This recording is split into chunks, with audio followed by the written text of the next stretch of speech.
They've only got one strat.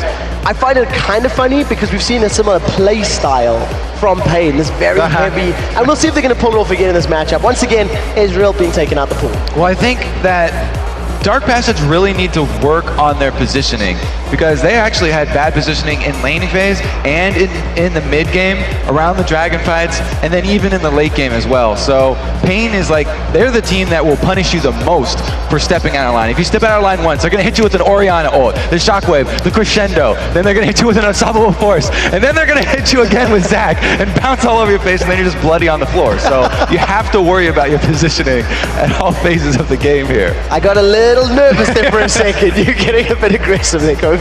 In terms of the picks and bans, insta-lock on the Zac for Pain Gaming. It worked so well for Surti in the previous game. Malphite is still up.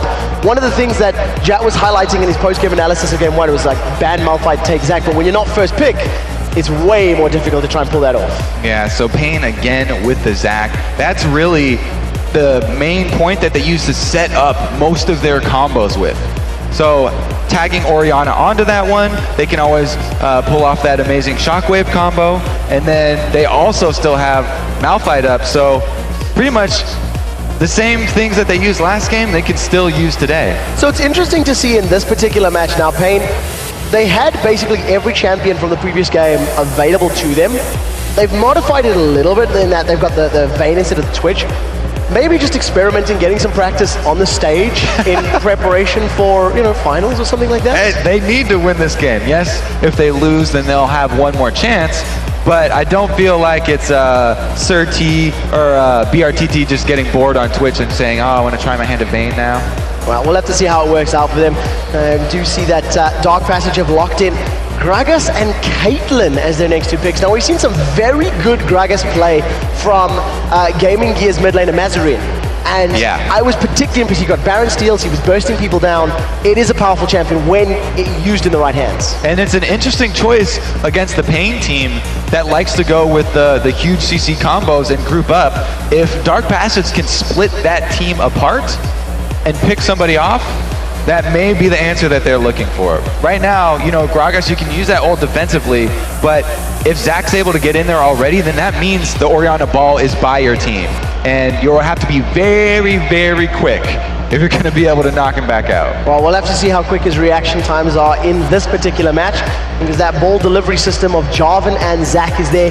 Not exactly the Malphite Zac, but Jarvan arguably even better than Malphite. Not only can he knock you up, he'll lock you in. And he can come from a longer distance because he can combo the EQ into the ult, the Cataclysm, and if he does have the Orianna ball with him, then he's coming with Shockwave loaded. So there's two systems here, and if it's a spread out team fight, that actually benefits Vayne more because she chases down straggling targets. Well, we'll have to see how this works out because there is a lot of mobility on the side of Dark Passage for the time being. Lee Sin should be able to hop out. Gragas can belly slam through. I mean, everybody in Dark Passage has the ability with their skills just to get out of a Cataclysm. However, if they're all knocked up and bounced and shockwaved, it's going to be scary. So another situation where Dark Passage can't afford to group up. Well, with that last pick, you can tell what Dark Passage are thinking. They want the counter to this Pain team to be splitting the team up and then allowing the Kazakhs to single out whoever gets knocked closest to their team. They can burst that one down and start getting the chain hops there from a level 11 plus Kazakhs. Then that could be the answer in the late game. The interesting thing about that is they've got to make it to level 11 without falling too far behind, which, to be fair, it's a little overly harsh, but they fell further and further and further behind the longer that laning phase went on. And there's going to be a lot of pressure now on those solo laners of Dark Passage to not get caught out and not be jumped on by Riosto. At least they're putting the pressure back on Pain to also watch their position and their ability to group up, because if they stay up clustered as 5, then that's what Gragas is going to be looking for, to get his combo off and single out somebody for Kazakhs to jump on. Well, we'll have to see how this plays out. This is potentially the grand final placement match here for Pain Gaming. They are 1-0 up against Turkey's Dark Passage. And of course, they're feeling confident. They've beaten them 2 out of 2 games in the group stage. They just beat them very convincingly in the very first matchup. We're jumping into this now potentially deciding game.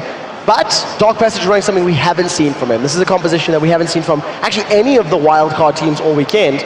And that unknown factor always plays a role, you know, if Yeah. you're not 100% sure how to play against it. They're not quite going to the extent of a AD Lulu mid and bringing out the Tryndamere solo split pushing all game long, but I feel like this is a pretty good answer that they've come up with. I think the Australians letting the blood rush to their heads once the gravity was the right way up. Once the gravity was the right way up. Now, however, we are into the matchup. Pain Gaming, remember, they were the highest seed. They decided to pick red side for the first game, which means they are now blue side in the second game.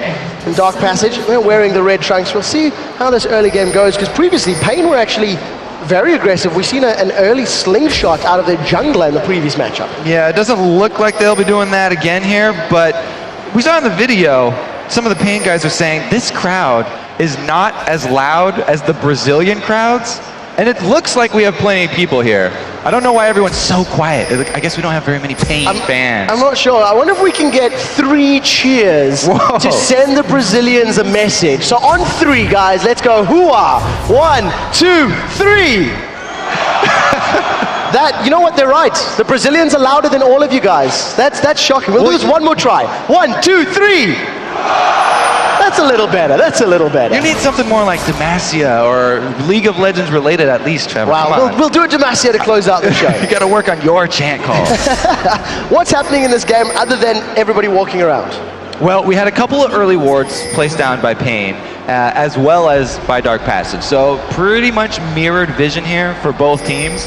And this has really been the story in a lot of the competitive games. Everyone favoring to get that red side vision. And then the junglers having to be a little bit wary about their beginnings. Both people are going to start their own reds though, so it shouldn't come to anything this early in the game. Well, both teams have got very good early game junglers. Jarvan and Lee Sin, particularly effective at getting involved and helping to secure kills during the laning phase. We'll have to see whether Surti or Riosta can pick that up. And we are going to see head-to-head matchups again as the dual laners go top and both of our top laners go bottom. Yeah. BRTT is extremely confident in his laning phase, the 2 versus 2. And FabFab's doing great work here. Brennan Razor forced backwards. That's a lot of damage from Taste the Fear on that isolation bonus. He did not pop his red elixir though because he didn't think that he was going to be able to get the kill. And he does back off in time to avoid the support from Jarvan. So it did also waste a little bit of that jungler time, which means that he's relieving a slight amount of pressure on the rest of the lanes. We'll have to see if not having that potion works in his favor as well. They also just pinged out Jarvan, so they're still aware of Jarvan's movements. And Pain seem to be very, very comfortable right now. Even up in that top lane, they know it's going to take Jarvan a few more seconds to be able to finish off with blue and come up there. So they're still playing aggressive here, punishing that Vayne early game with Caitlyn's long range. Well, we'll have to see if Kenyon can make this work. Down the bottom lane, Venom down to 250. There's the red elixir. Does flash and forced to use that slingshot to get away, but he does get away safely. That's the important thing.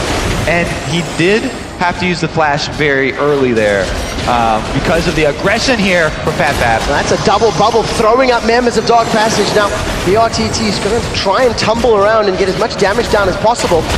At this point in time, the sustain of that Sona is going to outpace the sustain of Nami. It's going to be very close up in that top lane. They both have defensive wards though, and the lane bush is even warded for Dark Passage. We do see the Riosta does get knocked up into the air. That's Surti with a double buff. That's just going to be able to safeguard away. Now Pain is trying to get in a range here.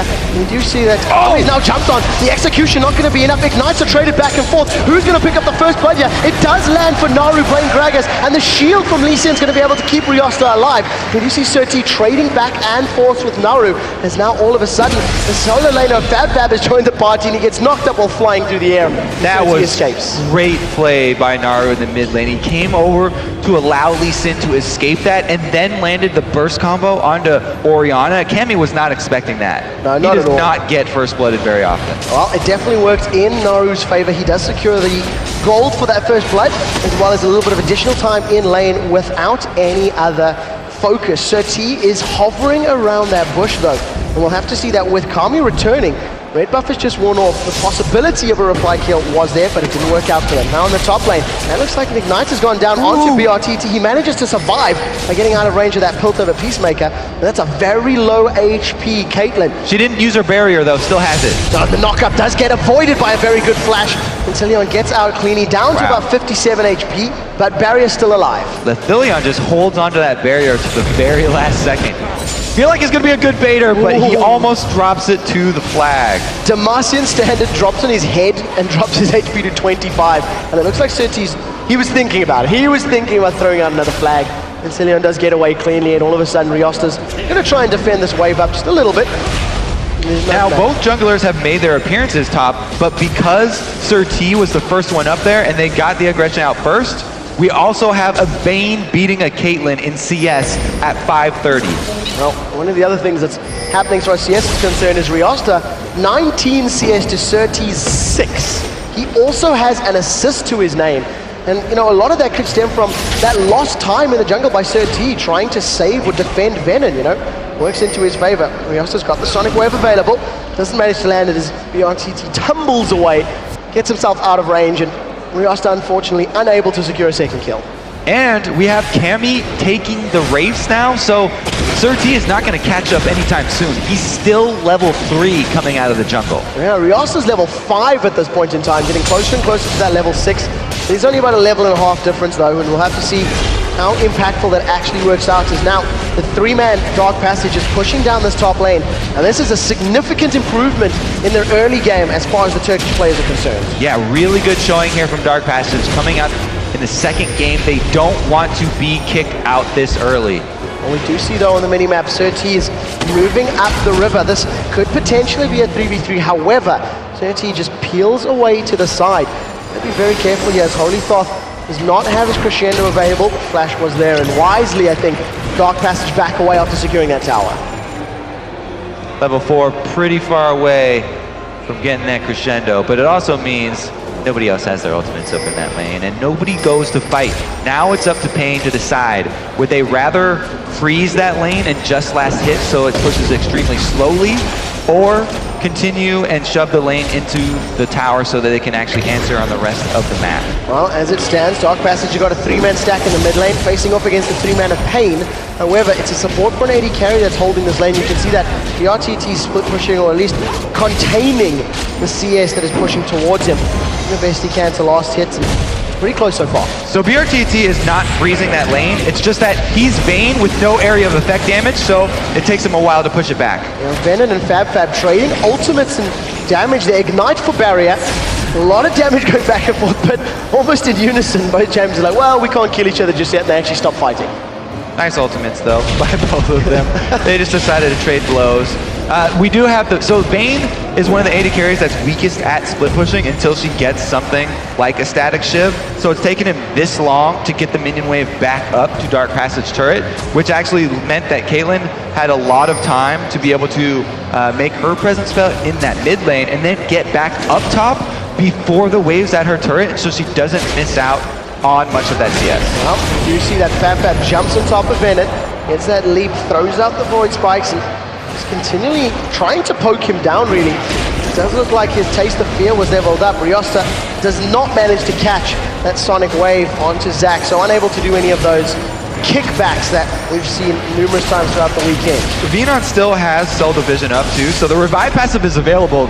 An extended turret dive would be a poor decision, and they decide to pull back as they see Jarvan. Yeah, we've seen a lot of tower dives on Zac over the course of this wildcard tournament, and it needs to work out a little cautiously. Fab being forced back with that red buff really hitting particularly hard. Surtee probably got the same amount of HP as both of his opponents. Tower hits are going to drop Riosta to about 200 HP, and he's forced to run backwards. A little bit too much damage from underneath that tower. And the mid laners are actually mirroring each other, both of them thinking of roaming down bottom. Gragas can actually get there very quick. Both of these mid laners like to AoE down the minion wave. Oh, here we go, in on Orianna. Oh, we do see they throw Kami back with Shockwave goes down, catches a super minion as well. Kami's now going to get another barrel to his face, and actually Kami comes off lesser in that trade. Yeah, because there's a blue buff on Naru right now. He does not care about that cooldown, and it's similar to what we just saw down in the bottom lane, where both of the solo laners using everything at their disposal, and Naru was the one to initiate that because he had the blue buff already, and he'll have the shorter cooldown. So I'm taking a look at the CS now that that wave is pushing back towards Pain Gaming as far as Pain are concerned, and you can see that L'Talion is even on CS with VRTT Pain. The big difference here is those the top laners. Fab 75 to the 45 of Venom. Another lane where Venom falls behind in CS. Fab's come out very strong since that early one where he went behind the turret and started to make use of his isolation damage on Zac. But he's also had repeat ganks from Lee Sin here, so it hasn't been all Fab. Well, Dark Passage with a numbers advantage, vision advantage, secure the first dragon of the game shortly before 10 minutes and 15 seconds. They extend their gold lead to 3,000 right now. That's the side benefit there of the matchup you were just talking about, where Fab's basically running Venon out of lane. Because they're actually bottom instead of top right now, they get control of Dragon, and just that one pink ward is enough to secure them another global objective. So Dark Passage looking so much better this game. And Nari's cheeky enough to steal away the Wraith Camp, gets thrown up into the bubble. He did use his Ignite there on Surti, and I imagine if he wasn't stunned by that bubble, he may have been able to get a full combo off and look for a kill, but Ignite is now burned and that burst potential slightly reduced. Yeah, very timely Aqua Prison right there, saving Jarvan, regardless of the fact that it was Naru versus 3 members of Pain Gaming in the area. And we do see Naru manages to throw Kami backwards. Body slam does land. Gonna have his barrel up in just a moment or two as here comes Espeon.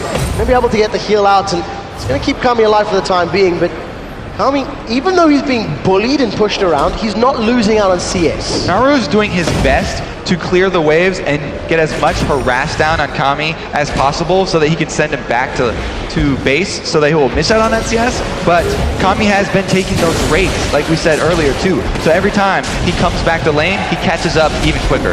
Well, we do see that Naru and Rios trying to put some damage in their mid lane tower. Unfortunately, it doesn't pay off for them as they force backwards. Inteleon and Holy Thoth now warding up the blue buff side of Pain Gaming as they are fairly overextended right now. There's not a lot of vision in the river, so they've got to be very cautious with how they play, and I think they realize that, hence the retreat, hence the backing off at this point in time. Dark Passage, it's a good job though. That's exactly what you want to do when you have the mid-game global gold lead that they've gotten from the early turrets and the early dragon. So they just need to keep up the pressure, and to do that you have to ward deeply. So it's a good follow-up, but they actually have to capitalize on it with plays because they're winning all of their lanes right now, and they have to get more out of it. Well, the blue buff on side of Pain Gaming should be respawning in the not too distant future.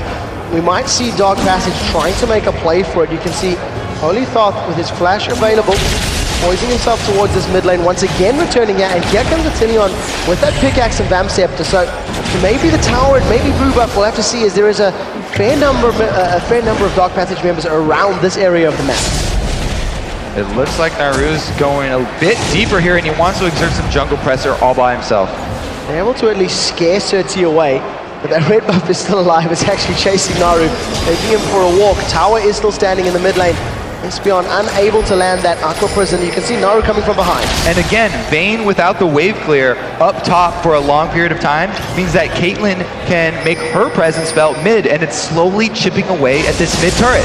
Oh, Knockout not managing to land as Naru just body slams to safety. Gets himself just out of sight as Fab has now been left unattended. He's extended that gold, that creep lead even further. He's got a lot of damage down onto this tower. Unfortunately, he's run out of minions, so he is forced to back off at least for a brief moment or two. I love how Dark Passage are all on the same page here. They're playing every single lane as aggressively as they can. Naru in mid, every time he's got his ulti ready, he's using it for harass just to force Cammy back to base. Fabulous is doing the same thing. Every time he can get close to Venon, he's going for trades. And because of that, they're slowly getting the tower damage advantage, both in mid and bottom. Meanwhile, Caitlyn's already made quick work of her turret. That's Crescendo comes out, instantly flashed away from Pain Gaming. That's a flash and the Crescendo blown. But they did get the tower, so traded summoner spells and ultimates. At the end of the day, Dark Passage advantage. Yeah, very quick reflexes over there. Pain Gaming on the ball. They haven't lost it quite yet, but that's going to be the second turret going down. They just got the mid one, and Fab wants to finish this one off. Oh, we do see Let's Bounce coming out from Venom. He's throwing Fab around. Fab's going to stealth up. Ignite is ticking. He now turns back onto Venom. Hex Drinker has been popped, but here comes Jarvan. The knockup throws the bug into the air, and we'll see if they've got a fly swatter down. Shield comes up from Riosta's Safeguard. Now the barrier has been burned. First kill of the fight. That is going to be Fab going down, as Riosta and Naru now have the health and the damage advantage. Barrel goes down, and Certi actually flashes away. He may try to get a double knockup if he goes backwards, decides against it. Was out of mana as well, so may not have been able to cast in a 1-for-2 trade. Great roam there from Naru. He had forced Kami back earlier, so he was the only mid laner with the time available to rotate down, and he was able to back up Fab. Even though he had overextended a little bit because he wanted to finish off that turret, 1-for-1 trade, they'll take that one. Yeah, definitely going to work out in their favor. We do see that Naru is falling a little bit behind those creeps, but he's decided to pick up that Morella Nomicon as his very first item. That's got a lot of benefits against the lifesteal, the healing, and very importantly on Zack's passive as well. All that reduced healing once they get him lower just makes his burst combo even more difficult to deal with. It's very surprising as well if you're not used to playing against that Gragas combo. Rushing a Morella Nomicon means that he gets cooldown reduction on it as well, which plays into the strategy that he's been running mid lane, which is basically throw everything he has on cooldown to force Kami back to base as often as possible. If available, throw barrel is the basic strategy that we've been seeing, and it's working out for the time being. I do like how, Dark Passage, after losing that game, they've turned the aggression up to 10 here. Everybody's just going all out in every single lane. The nice thing is they haven't been caught out of position really. All the time they have been playing very deep and have been playing on Pain Gaming's side of the map. It's always been calculated. You can see now with the numbers advantage and with the fact that they've got a pretty significant lead, they're going to be able to pick up an uncontested Dragon here. I believe they're first of the game. All of that minion wave shoving into turrets has afforded them so much map pressure that they can take Dragon on cooldown at this point. And Naru looks to catch out. We do see Espeon has been caught out. The barrel's not going to be enough to close him. We do see a Condemn though. Throws the Tillion backwards as here comes Zack. Let's bounce all over the place. The Knights of Calibanet throws Latino a little bit to safety. Fab exhausted underneath the turret. The first victim to fall is in fact going to be Holy Thought on Sona. They've traded support for support, but now Naru is way overextended. The rest of his team has bailed. They've booked it out of there, and all of a sudden, Pain Gaming with a very good win in this team fight. It's not over yet. As Fab tries to jump in and fight targets. Riosta is going to have a ward to put down and jumps over the wall. It was in fact Dark Passage's second Dragon, so thanks to the global goal, they still maintain that 5,000 advantage. Yeah, really good that they took Dragon before going for that turret dive, because Pain were looking for that one. Now they'll at least have the respawn timer, but it was really just Dark Passage thinking they had caught out Nami there and overextending a little bit. Tower dive is not the thing that they want to do at this point. Yeah, and really good reactions from Venom when, coming in, they're disrupting everybody of Dark Passage and really helping Pain Gaming at the very least secure that team fight and their first tower of the game. So if they are able to continue this focus on other lanes, they can bring the goal back. Well, Dark Passages don't really have a tower diving comp here. There's nobody that's going to build a huge amount of armor to soak up that damage. Lee Sin is a long ways off from being able to be that initiator with his safeguard in and looking to kick somebody back. So they don't really have any business fighting around turrets. They'd much rather have those open areas where they can make use of the Gragas combo. Oh my goodness, he gets caught. Yeah, Natalia's going to get taken down. BRTT with a brilliant stun there. Just condemns against the wall, and it's difficult to duel Vayne. I think we'll leave it at that. I love the golf claps coming out from the crowd. Yes, well played, BRTT. Nice duel there. So the one thing that we are seeing from Dark Passage, even though they don't have your traditional tank when it comes to tower dives, they've got the ability to get you away from the tower. Lee Sin kick, Gragas barrels, like, well, you stay at the tower, we just want that feud, and we'll see if they can pull it off. Oh, they go in on Kami. There goes another turret dive. And I do manage to jump on it. The Dragon's Rage kick was used. Unfortunately, didn't go the right way now. Riosta gets knocked up in the air. Holy Thoth forced backwards. There's no crescendo available. Now that Holy Thoth is caught in, he's the first victim, and that safeguard from Riosta to the ward gets him out cleanly. Now Fab, there's nobody in execution range. Condemned so close to pinning him to the tree line. Not going to work out, and Pain Gaming have now turned the aggression to 11 as they force Dark Passage backwards. Well, another turret dive by Dark Passage and another failed trade right here. Kaylin was not even with the team. Now the minion wave has been taken out thanks to that very good wave clear of Dark Passage. which does mean Pain are unable to continue that siege. And actually, they've got a pretty weak siege team as well. Pain is very short range. Melee Zac, melee Job, and it's risky getting in range of those towers, especially against the Lee Sin and the Gragas. I feel like the outer turrets here are going to stay standing for quite a bit of time on Dark Passage side. Well, the defense definitely has been pretty good so far, and the fact that Fab's picked up those boots of mobility, he should be able to respond very, very quickly to any focus. Naru has a good position here on BRTT. But there was no explosive cask available, unfortunately. So he also doesn't have the same ward coverage on the red side jungle here as he does up on the blue side jungle. If he had known that there was nobody else from Pain in the area, he could have gone all in for that. But without the vision, it's too chancy at this point. Just decide to back away. Pain Gaming have effectively stalled the focus of Dark Passage here for the last 8 or so minutes. They haven't lost more objectives. They've actually taken more kills than they've given up. And they're finding a way to claw back this gold game. 5,000 gold at 12 minutes is significantly less impactful than 5,000 gold later in the matchup. Pain Gaming are doing good to stall. Yeah, this is a new face that we haven't seen from Pain Gaming because they haven't been so far behind in the early game. How will they deal with stalling it out until they can get even on gold again? Well, they've yet to really be caught out, and I think they've taken advantage of Dark Passage's mistakes on those dives more than they've really created the opportunities themselves. And it was a mistake at Dark Passage in the previous game. They didn't make plays. They didn't find doors to open and windows to jump through. So we'll have to see if Pain are able to avoid that stumbling block. Pain are also using a lot of pink wards to ward up their own jungle, so not only do they have vision of the movements of Dark Passage, but they can actually clear out the wards from Dark Passage so that they can sort of stop the bleeding and retain control of their own jungle at least, even though they are that 3K, almost 4K gold behind. Yeah, that red, that Sightstone there really saving Riosta's life. He was able to get away cleanly. A couple of times actually he's got incredibly low in his team fights and used the mobility of Lee Sin just to get himself out. As it stands, Pain Gaming gonna secure their blue buff. Dark Passage were looking to challenge, but there wasn't enough members to actually pick a fight there. Dark Passage don't look quite focused at this stage of the game. They should have control of Pain's side of the jungle, but we just talked about Pain successfully defending both of their buffs there. They got the blue and the red where they wanted them. Dark Passage are not taking as many objectives as they did in the early game. Well, we're definitely gonna have to see how and when Pain decide to pick this fight. They've dropped that gold lead now to about 3,000 odd gold. Pain hitting that 2,200 CS mark, is about to get close enough to finish off that Phantom Dancer, not too far away. And with the Blade of the Rune King and the Phantom Dancer, you've got to feel that that's really a power spike that BRTT and the rest of Pain would want to take advantage of. Admittedly, they are dealing with an Infinity. Oh, there's the jump! Kami, that's so much damage going down, but they haven't been able to close out the kill. Shockwave pulls Riosta backwards, but there's no one else from Pain just yet. The explosive cast throws Kami into the wall. They picked up the first kill. That's a jungler down for a mid lane, and now all of a sudden Fab finds himself surrounded by members of Pain Gaming. That is going to be a dead bug. Crescendo locks up members of Pain Gaming, and the Hex Drinker saves Dark Passage's Fab. He manages to get away. They trade 1 for 1, but Pain Gaming were basically 2v4, 2v5 for most of that engagement.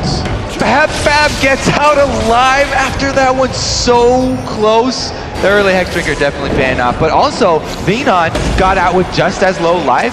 It wasn't quite as tense for him because he's got Cell Division, but equally long cooldown right there. Well, the one thing that we do see from Fab is his flash and his barrier have now been used up, and that's another, I don't want to use the word dive, but that's another fight that Dark Passage have started that hasn't really gone the way that they had intended.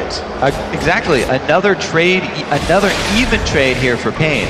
The only thing that goes in Dark Passage's favor is that, hey, they got the dragon right before that. So they've done a good job of continually taking all the dragons in this game, and that's why they're stretching their gold lead. So they've had a really good start for Dark Passage in this second game, coming out with an answer to Pain, which nobody else has had, but they have to keep up with this game plan and finish it off. It's all about the late game now. And it's something that Dark Passage have actually done every Dragon for the last 3. They get Dragon, they pick a fight, and it does tend to backfire. So we may be in for another couple minutes before any action is committed to, at least from a Dark Passage point of view. Since they've got those 3 outer towers, they've not been confident enough to push the inner towers just yet, even with that immense range of Caitlyn. They're playing it very, very safely. And Caitlyn with an Infinity Edge is a huge item for her, so they're actually going to have a lot more power from the back line, which they did not have before. And we also have a very good spike on Naru right now because he's got a death cap on top of his Morella Nomicon, and technically a 6-item build because he's got 2 more rings than a Crystalline Flash. I think that's not quite the way it's intended, Kobe, but I cannot discount that. There's multiple players in 6-item builds right now. We'll have to see how well Dark Passage can respond. We did see Venom thinking about a fight there. He landed himself squarely on top of Riosta, but decided against it, just backed away. Opted not to use that Let's Bounce. And, you know, truthfully, Pain Gaming, they haven't necessarily stacked up unless they're defending a tower. This may be the first time. Insta-flash from Naru. And it's because Pain know that they're just gonna wait. Oh my god! Surti just gets shredded. He's thinking about picking a fight, and Dark Passage managed to pick up a kill onto Surti's Jarvan. Now we do see BRTT forced backwards. Ignite is gonna be enough to pick up the kill. Bad still alive! Manages to stay alive. He's life stealing off the blobs, is gonna be able to do so as Riosta flashes forward. Dragon's Rage kick, and that is an ace for Dark Passage. In an instant, they pick up 5 kills, and Dark Passage are looking to take towers. Fab always seems to get out right there, and I don't know why Pain went aggressive.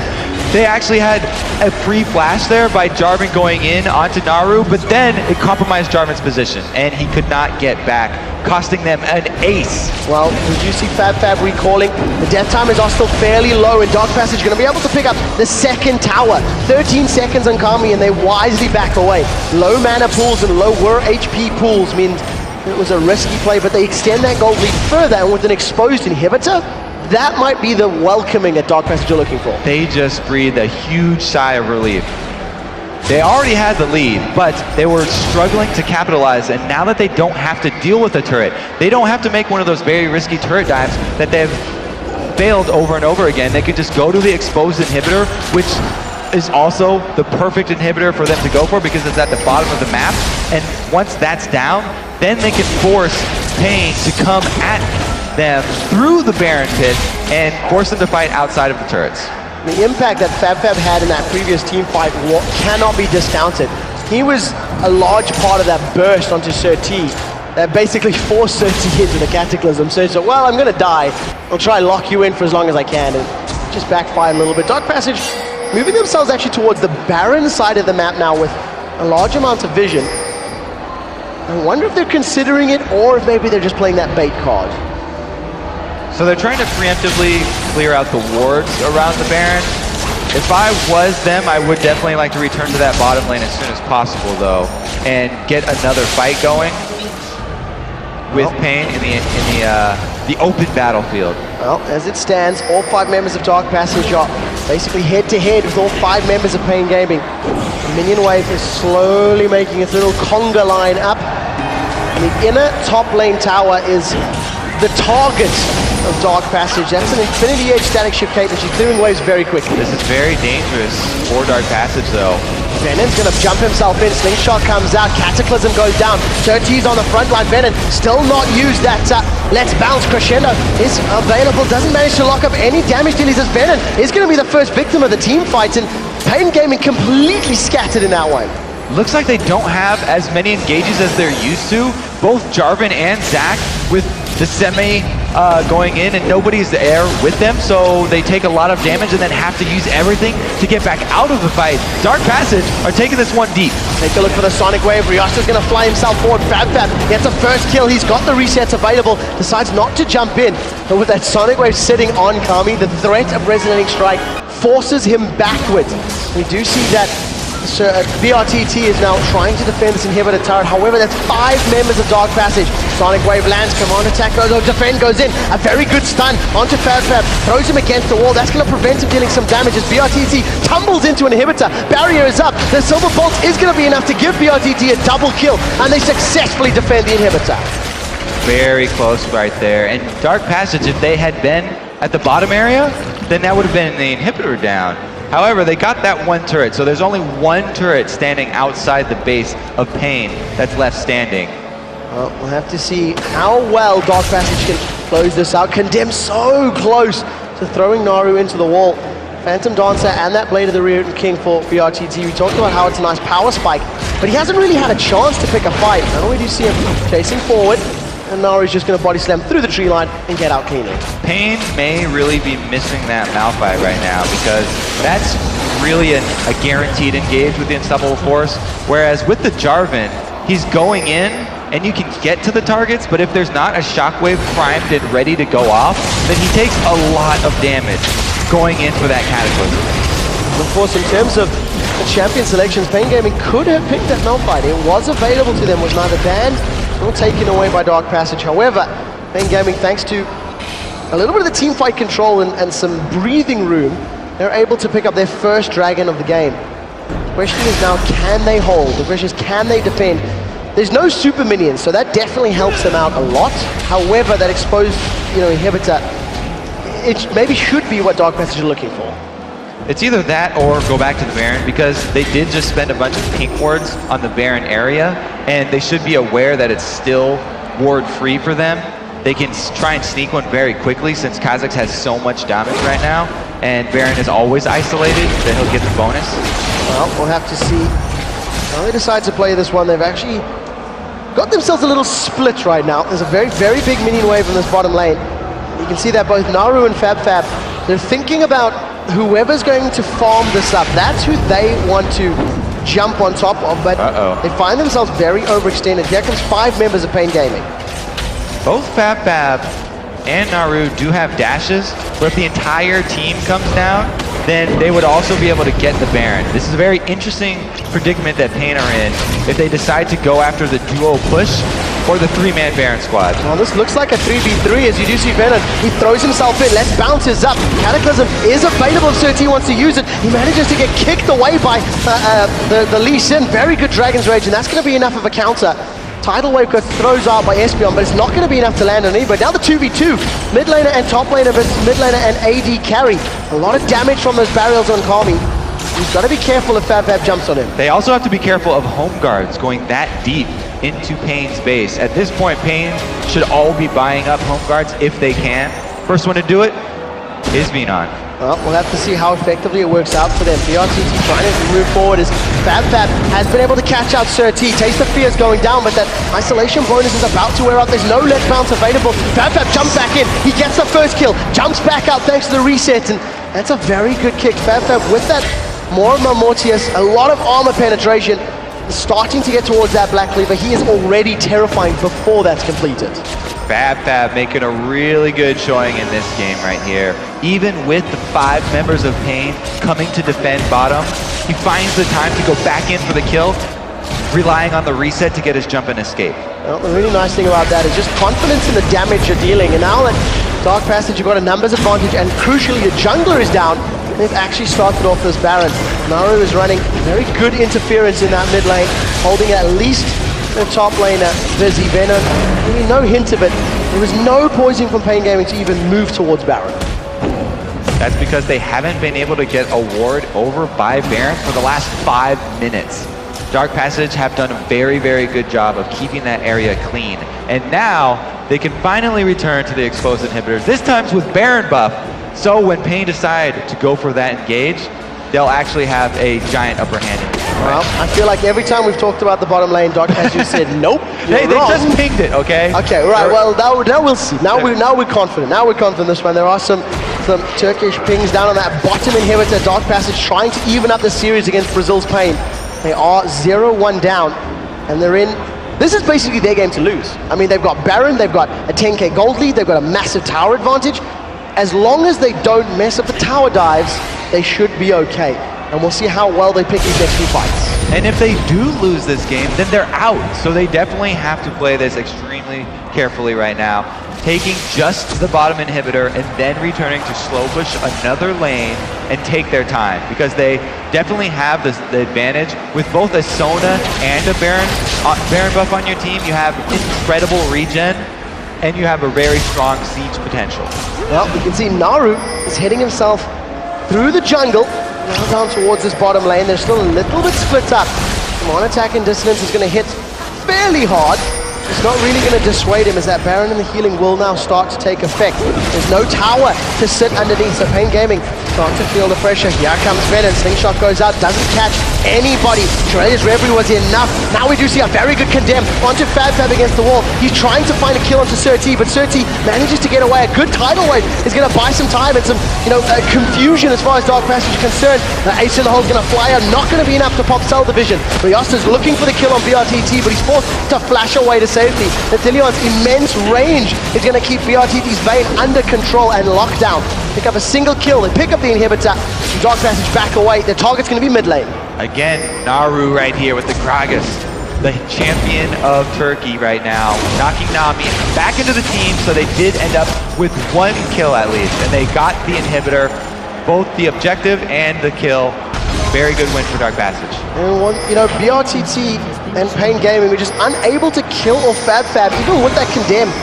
Throw themselves in. There's the Slingshot again. They've fought Holy Thought. There's no Crescendo available, but here comes Riosta and Naru. Now, Dark Passage are all over the place as they slowly started to rejoin this fight. BRTT picks up the first kill. That is onto Holy Thought Sona. The Banshee's Veil has been popped, so let's see if BRTT can get away. Sonic Wave catches a minion, and Riosta's actually going to close that off. Condemn throws him over the wall, thanks to a good safeguard. The rest of Dark Passage said, bro, what are you doing? We want the tower. So well, he was buying time for his team to get alone damage on that turret, and they're able to grab another objective, more global gold for the team, and they can return with the end of this Baron buff to go purchase their items for the last push. Well, we'll have to see where they decide for that to come down. Most likely going to be that top lane. We've already seen them putting some auto attacks down onto that inhibitor turret. But as it stands, League of Legends by the numbers, take every tower, take every objective, and then push for the Nexus. Dark Passage, they've maintained a gold lead for the majority of this game, if not all of it. I think they have all of it. Because of what they're doing right here, Time the Dragons, again, they're going to clean up yet another dragon. Now the game has changed for Dark Passage too, because with the constant pressure down bottom, because of the inhibitor being down, their team is a really strong disengaged team for Caitlyn. Caitlyn's got the range to just get a couple hits onto a turret and then back up a little bit. They can rely on the Crescendo as their counter initiate, and then Gragas to ultimate a single person back, and they can get that isolation damage that Fab's really going to enjoy at this point with all the armor penetration that he's accumulated. Well, let's see whether or not they can pull that one off. They have started to group up towards that top half of the map. A couple of members of Dark Passage just making their way out of the base. Blue buff being secured for Naru, as if his mana regen and cooldown reduction was not enough. He's got that blue elixir glowing away. It's obviously going to help him out. He's now getting closer to the 6-item build, I believe, Kobe. Zhonya's Hourglass is going to be his next point of call, and he's had a very good game. Interestingly enough, Holy Thought has not put a single point into his Song of Celerity, his E-spell, maxing out his Q and his W for the sustain and the damage. And I guess, if you rush a Shredder's Reverie, you don't need that speed rush quite as urgently. They would much rather have the maxed damage aura and resistance aura for this siege that they're about to pull off, because without a Baron buff, they will need a bit more of the health regen.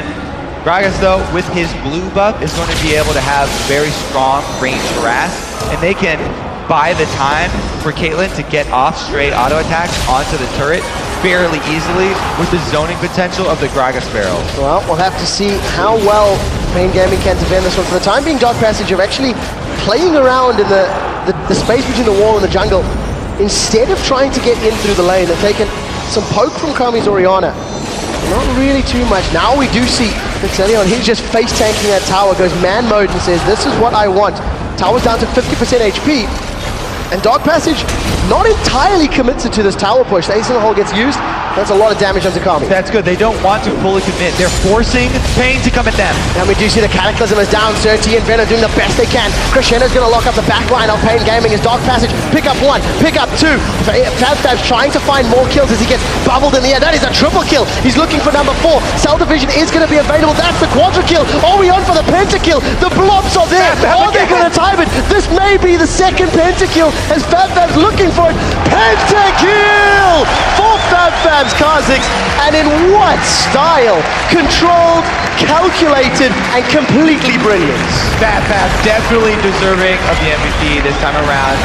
Great job by them, and great job by Dark Passage coming back and taking this to a Game 3. So they're gonna take it to the deciding game, and nobody would have expected a performance like this after seeing the group stage games, after seeing the domination in Game 1. Dark Passage with a massive confidence boost. Second pentakill of GamesCom. I feel like they really needed that pentakill at the end of the game too, because of how strongly they got beat the first game. They have to get fired up now. And that's something that no matter what level you play League of Legends at, when you get a pentakill, you feel the power rushing through you. You get excited. I'm particularly impressed with his teammates not nicking that away from underneath him. With Zach Blobs, the temptation is immensely great. Are you that guy on the team? If they're my friends. If I was playing with you, Kobe, I'd be that guy. But a great game by Dark Passage. We're going to go into the Game 3, the deciding game between Dark Passage and Pain. And remember, the loser goes back home. The loser takes top 4 in the International Wildcard event, but that's it. The winner gets to challenge Lithuania tomorrow in the grand finals. And Paint just talked about how confident they were too. Now after this game, they have a lot to discuss because they're going to have to cover up those weak points. This is not even the finals. They still have another best of 3 after getting through this one. They have a whole bunch more League of Legends to play. One of the trends that I'm noticing throughout the wildcard events is that once a team falls behind early, they tend to not know how to bounce back. And when you think that each of these teams is the dominant team in their region, they haven't had to play from behind very often. So it could begin to explain some of the decision-making and the inability to claw it back. Yeah, Paint definitely have to worry about getting overconfident. Well, we're going to send it over to D-Man and Jat at the analysis desk for a closer look at the key plays of that game and how Dark Passage picked up the win. Thank you very much, Trevor, and well, pointing out the fact that teams don't really know how to come back. Pain actually were coming back. We'll get to that shortly, though, because that's one of the replays we want to talk about. But overall, fantastic performance. Ironically, that pentakill at the end, it was Dark Passage getting a pentakill back because Pain Gaming did the pentakill on Dark Passage in the group stage. And it was funny because the other one was also right at the end of the game where it was kind of a garbage penta at the end. Yeah. It still counts. That one counted, Still counts. Both of these ones count, and it ended up giving the team the victory. But the big swaying thing about this game is if we think back to last one, it was actually Fabulous's Kale who had like a tremendous laning phase, and then by the end of it, Fabulous was the one who ended up getting the pentakill because he was so strong. I do think the game was turned, though, with that first blood and Surti. Yeah, let's check out that first blood because it was a fantastic kill and it could have been very different. Yeah, that first blood is the craziest thing because Surti doesn't necessarily know how to play from behind. We've talked about so much this year how well he was able to play from ahead. Not this year, last 2 days. About how well he's been able to play from ahead because he constantly dives, constantly goes in, always challenges the enemy to go at him. And that's what he was trying to do in that. When he was trying to get the first blood, it just didn't work out for him. So let's check out that replay, of course. It was in the mid lane where all the action happened. Yeah, so let's just roll it from here already at full speed. It's just the first blood. It's a little bit of a skirmish, and it was so close for Surti to get this one because he actually had Ryosta down very low before the fight even happened. But then, when Orianna comes in, things get a little messy. And actually, Surti had a chance to get the kill, but he missed the flag toss on Ryosta. First blood went to Gragas, and then Lee Sin pulled substantially ahead of him for the rest of the game. And after that, it seemed like Dark Passage had control of the game for quite a while, D-Man. Yeah, absolutely. So, fantastic start for them, of course. You know, it was a close fought battle, and I actually thought Pain Gaming were going to come back into it, but it was really all about a couple of the team fights that just simply didn't go their way. Yeah, so basically Pain started clawing their way back ever so slowly. There was a failed turret dive in the mid, which we're not going to show because we have more to show after that, where it did seem like they got a few kills. Dark Passage had a bit of indecision making, and then Peyton was clawing their way back. And when they have Vayne, Orianna, Zach, you got to be really worried that they're going to be able to come back and just beat you in the late game team fights, but that wasn't the case. No, so let's check out that replay, of course, because it was all about the fight. Payne were almost back in there, but it wasn't to be because of some great plays from Dark Passage. And this trap is what kind of started it. And this fight's another living example of how Payne, it's funny because when we talk to their coach, he says, Dark Passage plays one way. Payne also just plays one way, specifically Surti, and it's always going in. So when he stepped on this trap, He tried walking around, and instead of just running away and salvaging things, things got way worse. So let's just roll this at full speed to see how it happens. He tries to walk the wrong thing around the trap, and actually he goes in and is dead right at the start. And if we pause it here, you get to see the ridiculous Grog assault from Naru that even though the fight was almost already lost, guaranteed that the fight was over. There's no threat on Lithilion, who's on the right of your screen on Caitlyn. There is already an initiation blown by Pain, and Dark Passage just gets to run everyone down thanks to that splitting from the Gragas ultimate. Also, one last thing before we roll this clip again is BRTT gets the big 2-spike spell from Gragas because he gets hit back by the ultimate and then steps on a barrel. So let's just roll this clip at full speed. Barrel goes out, ends up hitting him one more time, and at that point, Dark Passage could just roll through absolutely everyone. It seemed close at this point, D-Man, except for the 5-for-0 ace that just basically ended the game. Yeah, and that was all the case in resource. Fabulous got the reset, jumped out of there, and like you say, great fighting. Clutch ulti, and that really can be the difference in some of these games, because at that point, Pain Gamer were kind of coming back into it. They'd had a good skirmish, like you said, in that mid turret. They'd actually come out on top, and they were starting to turn things around, but it wasn't to be. No, and now as we're going to game 3, it becomes such a struggle for these guys. I don't necessarily think Dark Passage had Pain figured out that time, but what they did show is if they can somehow shut down Sir T early, it completely throws off Pain's game. I would almost want to focus, really, it's obviously you want to do this every game, but focus heavy counter jungling early, or just any type of shutdown, specifically at Sir T, because if he's not there to go in with everyone else, he's way ahead of the pack. If he doesn't have a little bit of beefiness to get him a bit of a start, it doesn't seem like Pain knows how to initiate fights. For me, it also seems that BRTT, he needs to get back on Caitlyn. It's what he did so well with in the round robin stages. And so far, he was obviously taken away from him there, went for the Vayne instead of Caitlyn. And the strange thing about that is he is so aggressive on Vayne, it seemed. He was always just right in the fray, which is what Vayne does.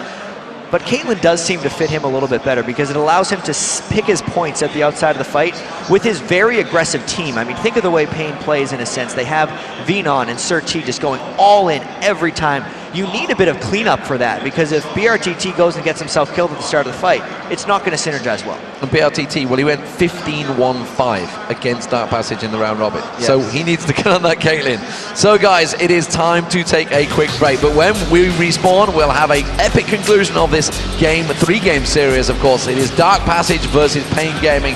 The trip to Friday's Wildcard Finals is on the line. We already have gaming gear there.